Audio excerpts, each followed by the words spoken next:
Hey guys, welcome back to another video. This is topic 2.5, exponential function context and data modeling. Sometimes data from an exponential function does not display a proportional growth pattern. This is due to a vertical translation of the function.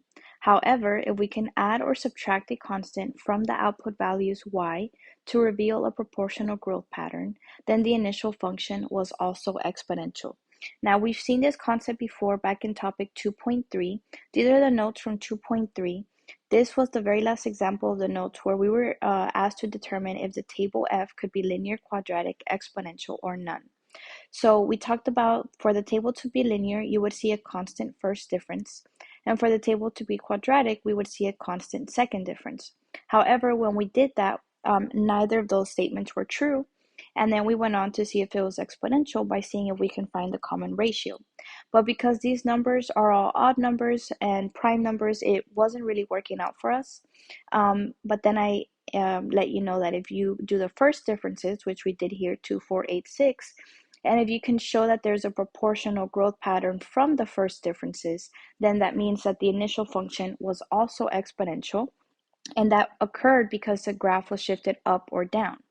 I also told you that this table, if we shifted it down 1 unit, if I take all of these y values and I subtract them by 1, I would get these numbers. So 3 minus 1 is 2, 5 minus 1 is 4, 9 minus 1 is 8, 17 minus 1 was 16, and 33 minus 1 was 32. So if I subtract all the y values minus 1, then you could see here that the pattern was also times 2. So sometimes it's hard to see how many units up or down you're moving, so that's why you rely on the first differences. So if from the first differences you see a growth pattern, that means that the initial table was also exponential. So that's basically the concept we're going to be covering today. So example 1 says selected values from several exponential functions are given in the tables below. For each, find the constant value that can be added or subtracted to the output values to reveal a proportional growth pattern. Then write an equation to model the function. Okay, so I'm going to start off by writing the equation that our answer will be in, because I know that the general form for an exponential is f of x is equal to a times b to the power of x, but I know that we're adding or subtracting a constant because the graph is being shifted up or down because of a vertical translation. So I know that vertical translations are plus k at the back. That's from lesson 1.12.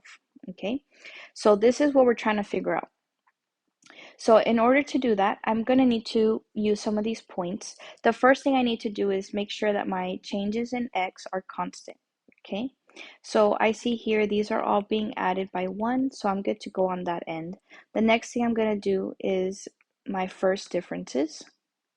So to get from 7 to 13, I add 6. 13 to 25, you add 12. 25 plus 24 is 49. And 49 plus 48 is 97.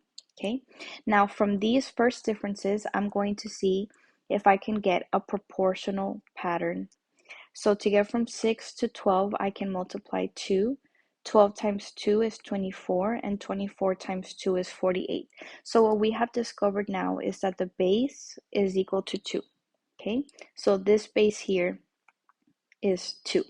Okay, now I'm going to write this equation again. The f of x is equal to a times b to the power of x plus k.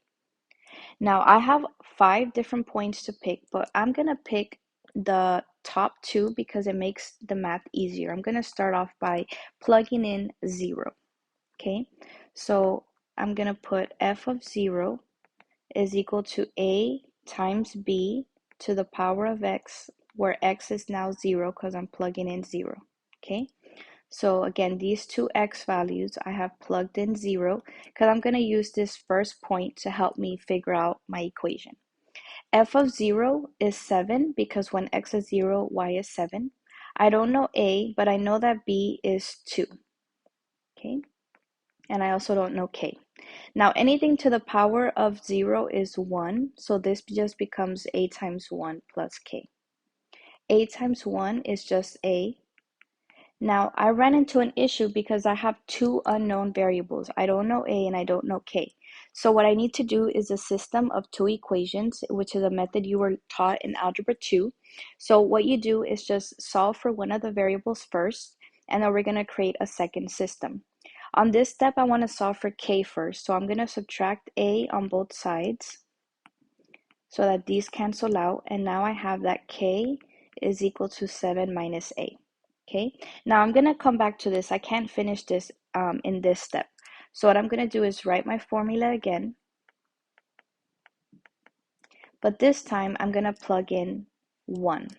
Okay, so now I'm going to be using this coordinate 1 and 13. So I'm going to plug in x equals 1. So f of 1 is a times b to the power of 1 plus k. Okay, so again, these two x values, I'm plugging in x equals 1. From my table, I see that f of 1 is 13. I don't know a, but I know that the base is 2.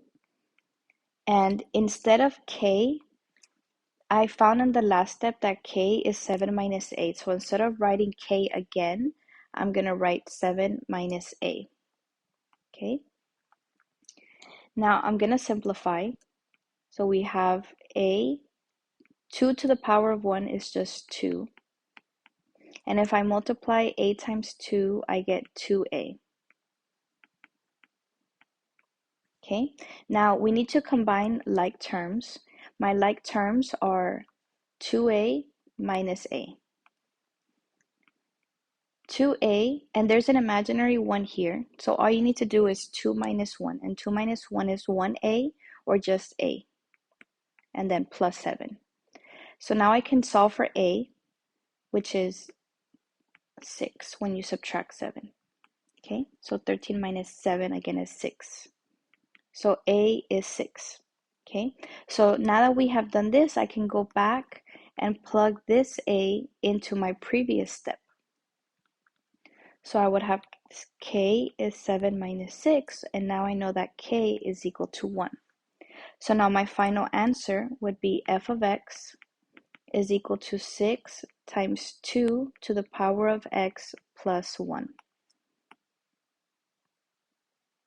Okay, and that is the final answer there.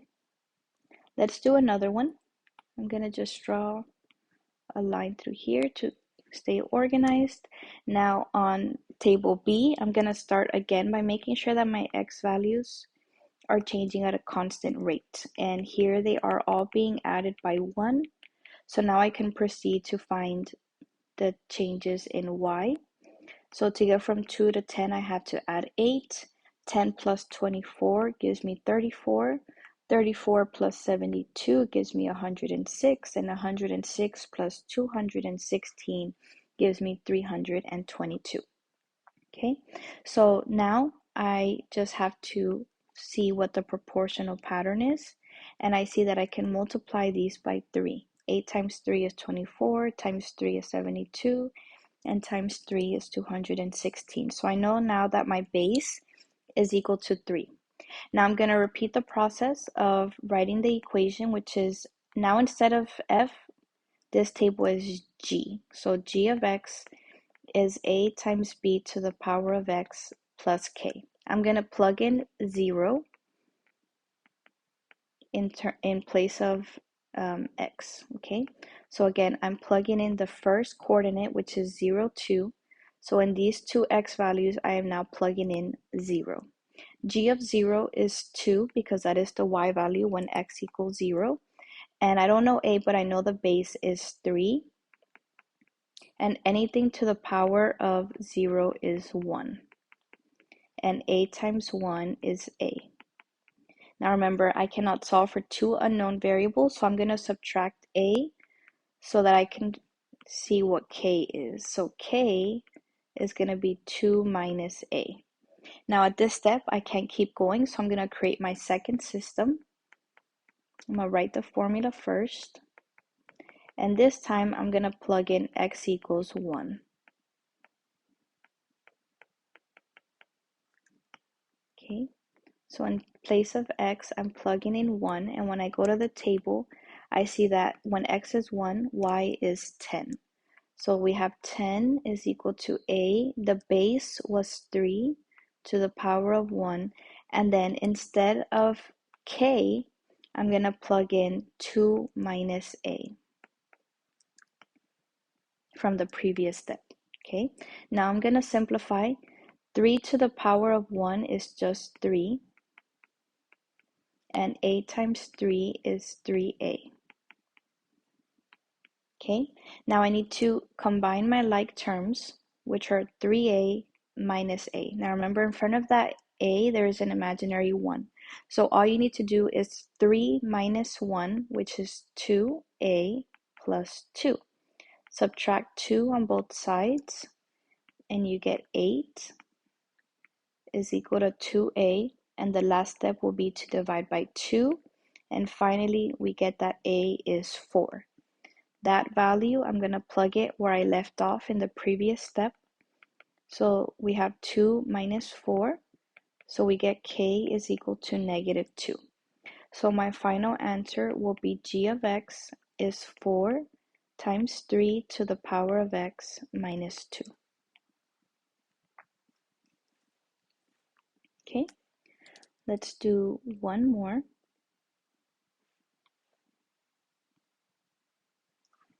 So again, the first step will be to make sure the values of x have a constant rate of change. I see that they're all adding 1. Now I can find the first difference. So to get from 63 to 31, I have to subtract 32. 31 minus 16 is 15. 15 minus 8 is 7. And 7 minus 4 is 3. Okay, so now I'm going to figure out what can I multiply every time. Now, some of you guys might see this as dividing by 2, but for the ratio, it needs to be a multiplier. So remember that dividing by 2 is the same exact thing as multiplying by 1/2. So all of these we're multiplying by 1/2, which means the base is 1/2. Okay, now I'm going to write the formula. H of x is a times b to the power of x plus k. The first thing I'm going to do is plug in x equals 0. Okay, so in all these x's, I'm plugging in x equals 0 because it is the first coordinate point. H of 0 is 63. I don't know a, but the base is 1/2. Anything to the power of 0 is 1, so I have a times 1 plus k. A times 1 is just a. And then I want to get k by itself, so I'm going to subtract a on both sides. So now I have that k is 63 minus a. Now I can't go any further, so I'm going to repeat the process of writing the formula. But this time I'm going to plug in x equals 1.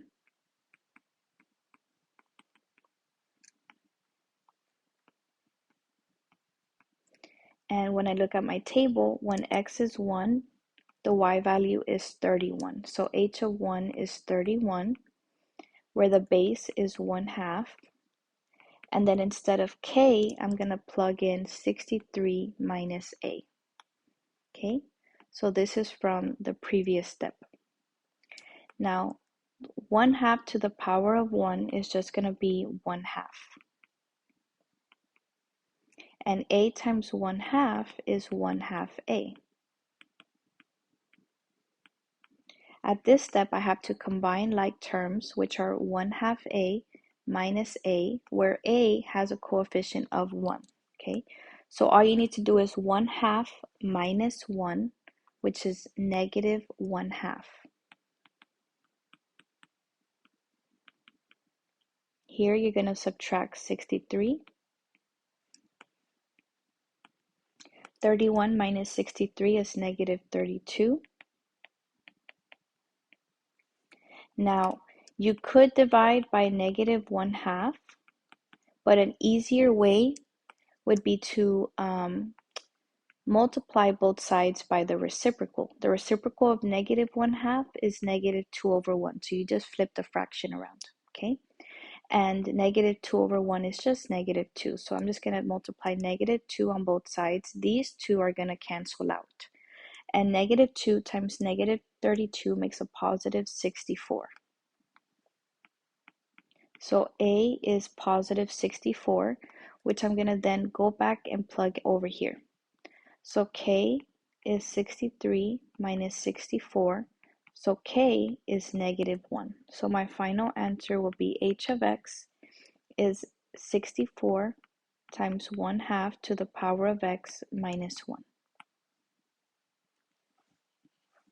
Okay, so this is how you solve the tables when they're asking you what is the constant that you are translating it vertically up or down, how many units. This is how you need to do it. Now notice that I picked the first two coordinate points for all of them. You could in theory pick any of these as well. It just makes simplifying a little bit more difficult, but it is not impossible. But just to make it easier, pick the smallest x values that you can, just to make the process easier, like I said. Okay, let's go to the next page. Modeling exponential functions from data.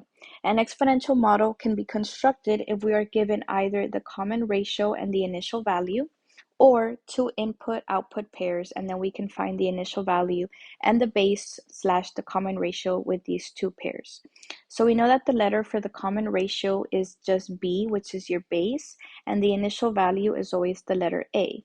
So all you need to do is put them in order, which is A times B to the power of x. So if you're given those two values, it makes making the equation a lot easier.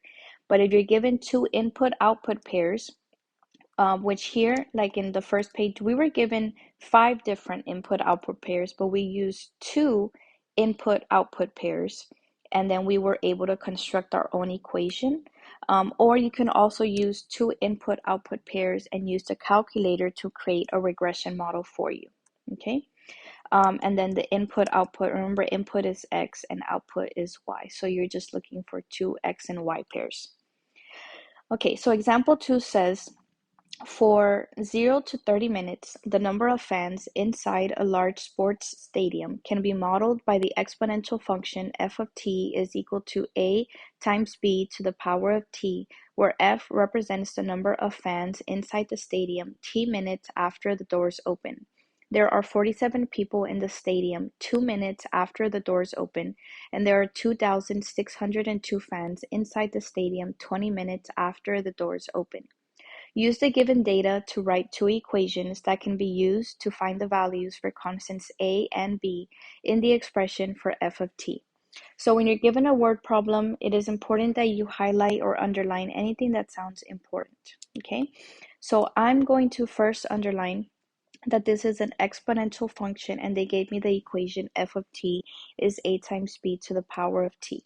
They also tell me that f represents the number of fans and t represents minutes. They also told us that there are 47 people in the stadium in 2 minutes and 2,602 fans after 20 minutes. Okay, so all I need to do is figure out how to make two equations that can be used to find A and B. We do not know what A and B are right now. Okay, so 47 people will represent F. Okay, because F represents the number of fans. 47 people are your fans, right? 2 minutes will represent T because they told us that T represents minutes. So the same thing here, the 2602 fans will represent the letter F, and the minutes will represent the letter T, the variable T. So I can plug in these two input-output pairs into this equation to create two equations, which is what they want. So we have F of 2, which is for 2 minutes. I don't know A, I don't know B, but I know that T is 2. At 2 minutes, there are 47 people in the stadium, okay? That's all you have to do. All you have to do is plug in your value of T into these two T's here, which I did over here. So T was 2. And then the entire f of t is the number of fans, which is 47. Okay, so the second equation will be f of 20 minutes is equal to a times b to the power of 20 minutes. And after 20 minutes, there's 2,602 fans. Okay, so that's how you make two equations. So that might seem pretty easy and straightforward. But that was one of the questions on the AP exam. It was similar to that, not exactly, but they asked students to create equations to find the constants of A and B. So it's important that even though this seems easy, that you know how to do it. And the key is underlining what your variables represent and then annotating what the numbers represent, so that you place them in the correct location, because what a lot of students did was flip their variables around. Okay, now we're gonna write the equation of the exponential regression model for f of t. Now in the calculator, of course, we don't have variables f and t, we have variables x and y. So what you need to do is figure out what is y and what is x, okay? Now when you're looking at the equation, f of t is a to the power of t, remember that whatever this is the same thing as saying f of x, and f of x is the same thing as y. So that means that f represents your y variables, okay? And then whatever the input is the variable inside the parentheses, so that means that t has to be x, okay? So here we have two input-output pairs, two x values, two y values that I'm going to now plug into my calculator. So I'm going to open up my calculator,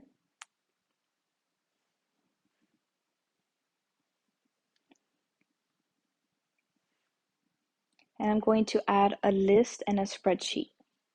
Now when you're there, remember that you need to type A equals X at the top, and then next to B, you need to type Y. And after that, you're gonna input the data. So there were only two X values, which were 2 minutes and 20 minutes, okay? And at 2 minutes, there were 47 fans, and after 20 minutes, there was 2,602 fans. Now, they did tell us in the question that this was an exponential regression model. So what I'm going to do is go to Menu, Statistics, Stat Calculations, and I'm going to scroll down to Exponential Regression. When you get this menu, remember for the X list, you're just going to click X, and for the Y list, you're going to click Y. You don't have to mess with the other settings, just press OK, and you're going to get the equation here. So for the equation of f of t, I'm going to write f of t is equal to 30.089 times 1.249 raised to the power of t.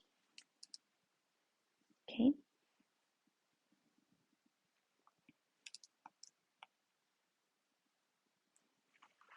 And then just remember you need at least 3 decimals, which I do have there. All right, let's do example 3. Selected values of the exponential function g are shown in the table above, where g of x equals a times b to the power of x. Use the given data to write two equations that can be used to find the values for constants a and b in the expression for g of x. So again, the equations are going to be of the format that they gave us. And this one is easy because they gave you a table, so you don't have to think about it too much. You're just going to put g of x where the first x value is 3. Then we have a times b, which are unknowns, but x is equal to 3. And the value of g of 3 is 21.54. If I repeat that with the other x value, which is 8, I would have a times b to the power of 8, and the y value is equal to 3.62. Okay, now part B says find the values of A and B. So all I need to do is put these in my calculator.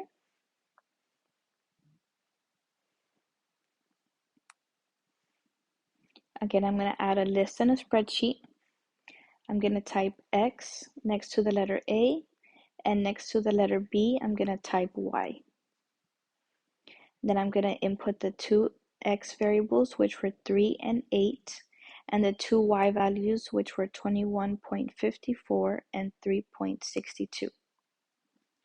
I'm going to go to Menu, Statistics, Stat Calculations, and this is, according to the question, an exponential function, so I'm going to run an exponential regression.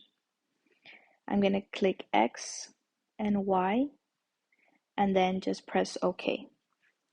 So this one, they didn't say write the equation. It just said find the values of A and B. So A is 62.8012 and B is 0.6999. Okay, so that's it. Now I did put 4 decimals instead of 3. It doesn't matter if you put more than 3, but the minimum you need is 3. Okay, so if you do 3 or more, you're in the clear. Just don't do anything less than 3. The natural base E is approximately 2.718, and the natural number E is often used as the base in the exponential functions that model contextual scenarios. So E is a repeating decimal similar to pi. So if I go to the calculator and I plug in pi,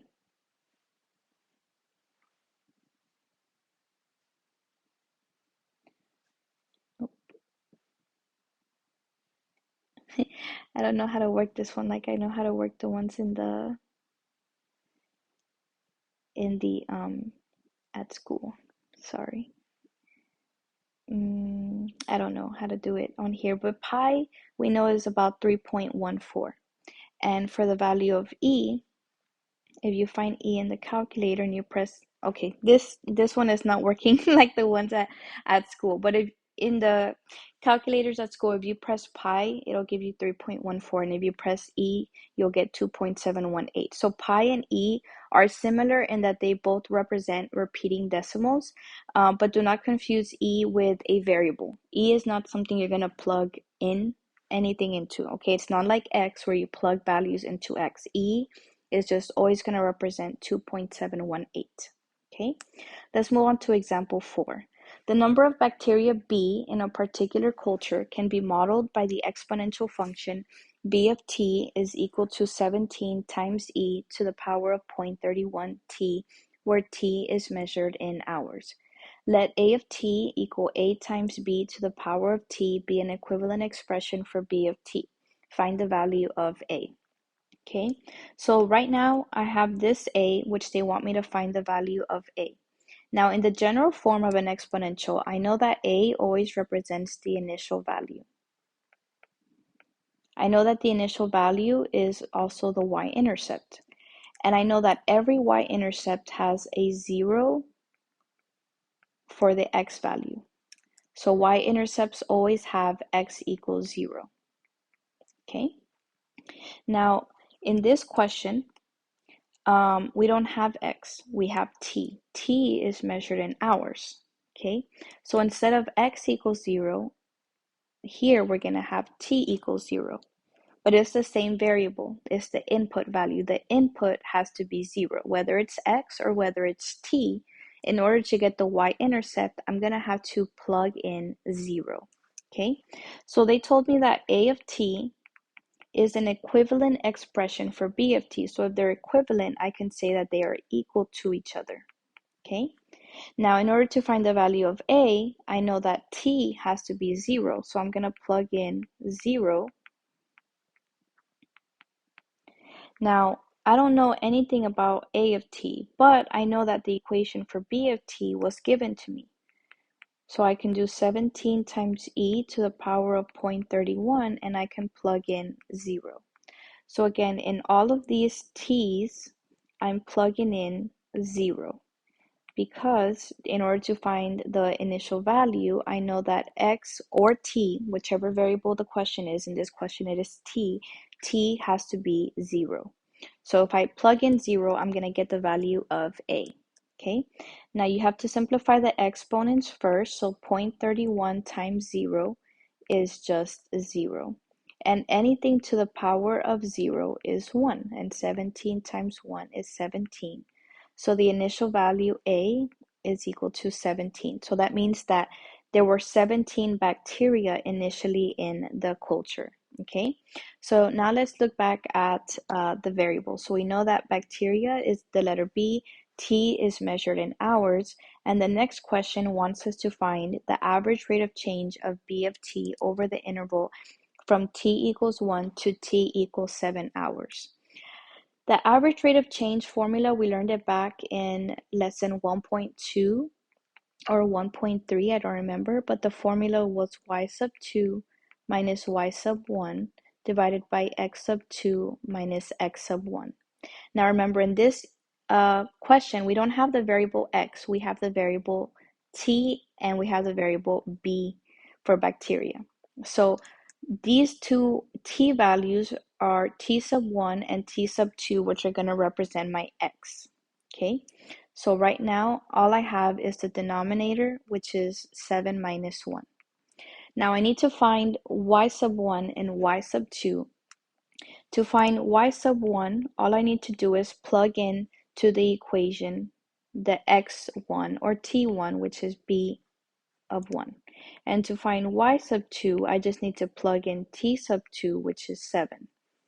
Now, if I plug it into the equation that was given, it would be 17e times 0.31 to the power of 1. And if I plug in 7, it'll be 17e to the power of 0.31 times 7. Okay, so I'm going to plug this into the calculator.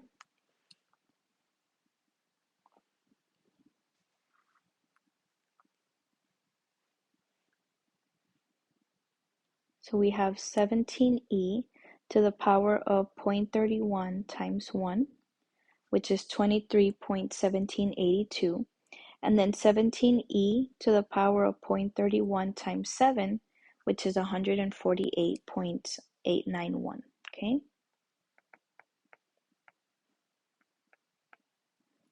So I have now found my two y values that I can go and put into my formula over here. So 148.891 minus 23.1782. So now in the calculator, open up a fraction. On your calculator, it might be Control Divide if you're using the Nspire. If you press Control Divide, you'll get this fraction bar. Now in the calculator, you need to make sure that you either go up and enter so that you enter all of the decimals. You cannot round in the calculator or you're going to get the wrong answer. Okay, so either highlight the answer you want and press enter, or you can do Control C and Control V to copy and paste like you do on a calculator. Okay, so I'm going to do minus, then I'm going to scroll up and find the 23 and press enter, and you can see there's a lot more decimals than what we rounded on our notes. And then in the denominator, 7 minus 1. So now we get that the average rate of change is 20.9521. Okay, now in the question, we do have units. So when you have a word problem and they ask you for the rate of change, you need to figure out what the units are. Okay, so the units are going to be whatever your y units are divided by your x units. The same way that the formula is y2 minus y1 divided by x2 minus x1, you have the change in y divided by the change in x. Your units will match. You're going to have the y units in the numerator and the x units in the denominator. So in this question, remember that whatever this is, whether it's f of x, b of t, it doesn't matter what letters they use, but that's going to represent your y. And whatever the input is, which is here the input is t, the input is usually your x, okay? So for the variables, I know that b of t represented bacteria, okay? So the bacteria is representing our y units, and t, which is the input, is representing our x units. So for my average rate of change, I'm going to say bacteria per hour.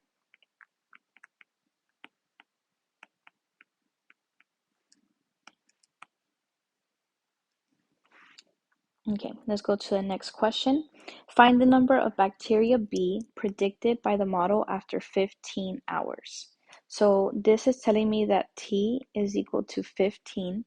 So all I need to do is plug in 15 into the equation. 17e to the power of 0.31 times 15. Okay, so let's go back to the calculator.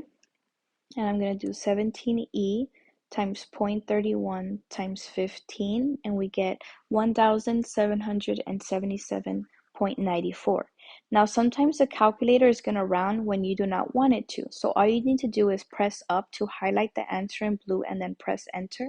And you're going to see all these decimals, which is important that you know how to do because remember that on the AP test, you need a minimum of 3 decimals, okay? So now I can see that is 0.944.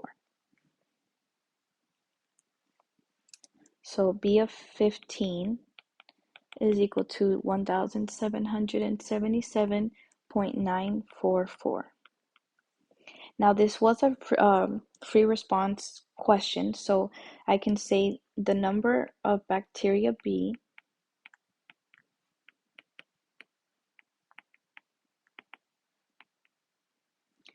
predicted by the model after 15 hours is about 1,778. And notice that I rounded up to the nearest whole number because bacteria cannot be decimals. You either have a bacteria or you don't. Okay, so I rounded to the nearest whole number, which is 1,778.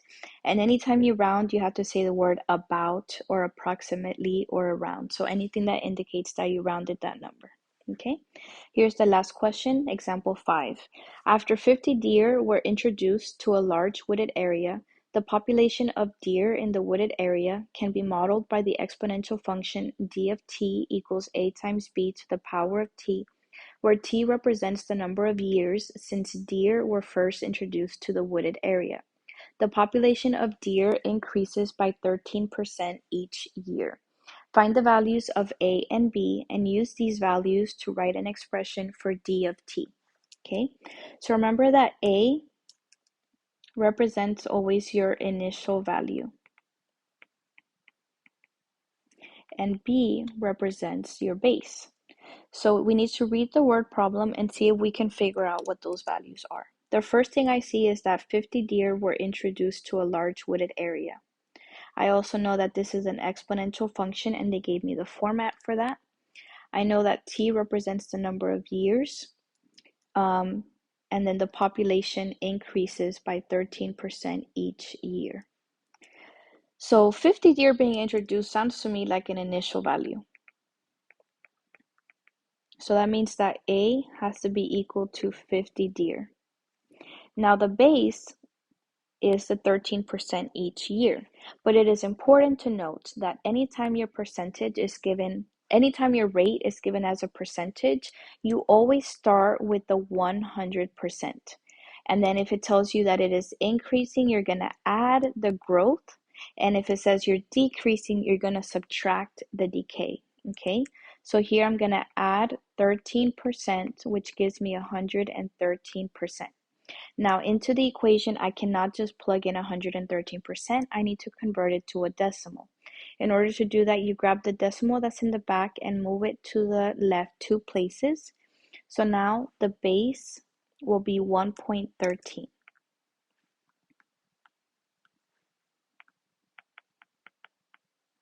So for the equation, we have d of t is 50 times 1.13 raised to the power of t. Okay, and so that's the answer for that. According to the model found in Part A, what is the population of deer in the large wooded area after 6 years? So remember that T was being measured in years, so T would be 6. So all I need to do is plug in D of 6, which is 50 times 1.13 to the power of 6, okay? And I can put this into our calculator. We have 50 times 1.13 to the power of 6 would be 104.098. So as a sentence, I can say, according to the model,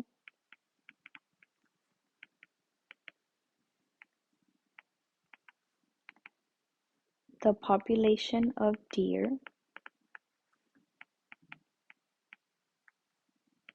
in the large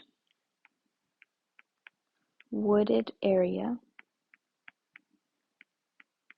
after 6 years is about 104. And again, I'm rounding to the nearest whole number. Even though they didn't tell me to, you need to think about the problem and know that you cannot have 0.098 of a deer. And then just remember, for the free response, you need to just repeat the entire question to them, even if it's a lot to write. And then also keep in mind that everything needs to have units. So I have the X units, the input variable, which is in years, and then we have the population of deer, which is 104. Okay. Part C says find an equivalent expression for D of t where t is measured in months instead of years. Okay. So I know that there are 12 months in 1 year. So what they want me to do is take my answer from part A, which was 50 to the power times 1.13 to the power of t, and they want me to change t, which was in 1 year, and I need to cut it into months. So if I'm making it into a smaller unit, I know I'm going to divide. So I can just divide this by 12 to go from 1 year to 12 months. I need to divide it by 12 months. Okay. Now I know from the last lesson, I can rewrite anything divided by a number. I can just do the fraction, right? So dividing by 12 is the same as multiplying by 1 over 12 times t. Now, when you have multiplication in the exponent, you need to use the power property. So all you need to do is cut through the multiplication with your own set of exponents like this, and you're going to end up with 50 times 1.13 to the power of 112, and then on the outside to the power of t. So what happens is that anytime they ask you to change the units from months to years, or weeks to days, or minutes to seconds, or hours to minutes, whatever they want you to change, that will always change the base. It will never change the initial value. Okay, so the initial value is still going to be 50 deer. However, we're going to have a new base that I can put into the calculator. 1.13 to the power of 1 divided by 12 is 1.01024. So 1.01024 raised to the power of t.